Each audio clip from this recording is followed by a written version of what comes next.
In today's video, I'm going to teach you how to remove myshopify.com from your URL, a Shopify tutorial for 2025. If you've ever wondered how to personalize your store's domain just a bit more, you're in the right place. To get started, first let's head over to your Shopify admin area, where we can access various settings. So, log into your Shopify account and navigate to the home section if you aren't already there. Once you're on the home page, look toward the lower part of your sidebar where you will find the Settings option. Go ahead and click on that. The Settings tab is essentially the control center for your store, allowing you to customize and adjust your store's parameters to your liking.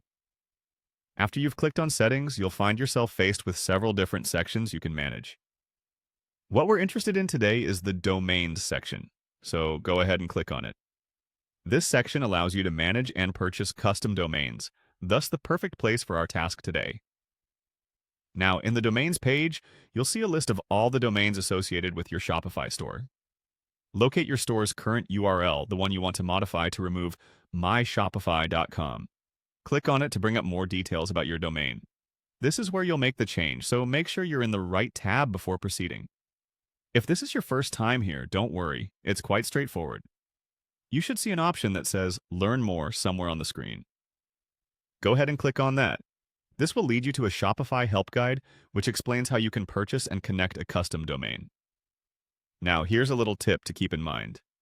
While myshopify.com is a subdomain offered for free by Shopify when you first set up your store, having a custom domain is crucial for branding.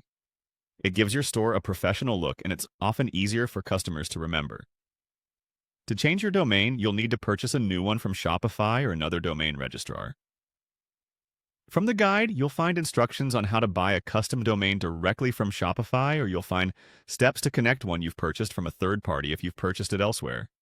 Once the custom domain is set up, remember to make it your primary domain in the Domains section.